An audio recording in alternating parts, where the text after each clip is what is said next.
На Zoom платформата го имам новиот председател на Сојузот за средношколци Лука Павичевиќ.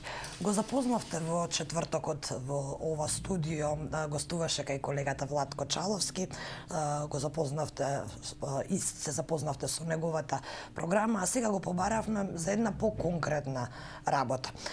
Имено беше во јавноста се прошири информацијата дека се наплаќаат сведителства во средните училишта и тоа во секое училиште.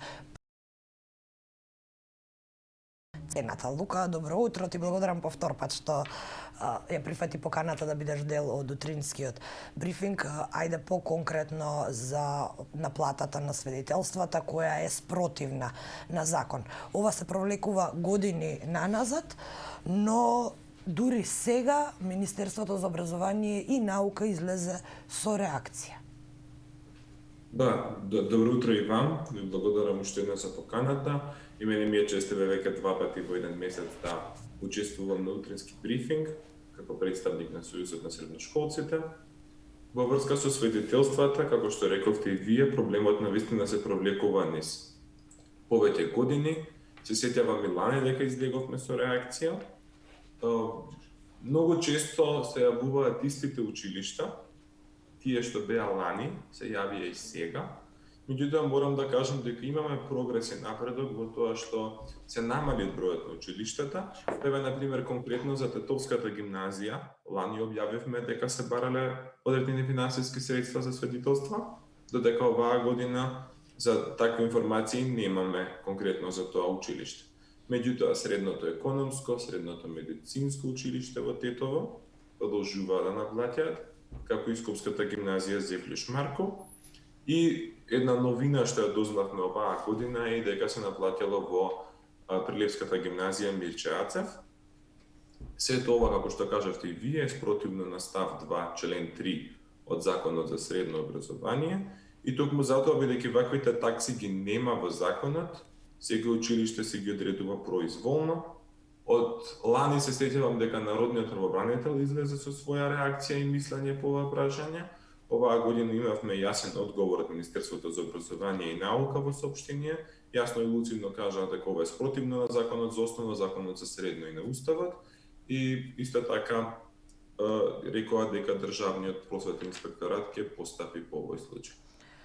Павичевиќ, дали очекувате да постапат и да преземат санкции во врска со овој случај, бидејќи споменавме, пак ќе кажеме, ова се провлекува со години. Очигледно е дека реакцијата на МОН веројатно и нема да биде доволна, потребно е просветниот инспекторат да си ја заврши работата. Дали очекувате строги санкции, дали очекувате конечно да престане оваа пракса? Во саботата кога излеговме со медиумското соопштение, истото го испративме до Државниот просветен инспекторат на електронската пошта нивна. Се уште немаме добиен одговор, меѓутоа разбираме дека е викенд, па можеби не биле на работа. Сепак очекуваме сите овие училишта што се набројани од наша страна, а ние продолжуваме да истражуваме да видиме дали има и некои други училишта што наплаќаат. Сакаме сите тие училишта да бидат испитани од Државниот просветен инспекторат, бидејќи некои од директорите рекоа дека они не знаеле за ваквиве такси, туку тоа го правеле наставниците индивидуално. Меѓутоа, ниту наставниците, ниту учениците не треба овие трошоци да ги сносат од сопствениот џеп, па затоа очекуваме Државниот инспекторат конечно да го реши овој проблем. И уште нешто што излезе како информација во јавноста, индиректно се однесува можеби на средното образование, тоа е дека учениците од основното кои бойкотира добија намалено поведение. Дел од нив се во на 9-то оделение, кога сега веќе од денеска почнуваат уписите во средните училишта, па на дел од нив ова намалено поведение може да им направи проблем при уписот во средно. Дали вие како Сојуз на средношколци ќе реагирате, сте засегнати од овој проблем на основците?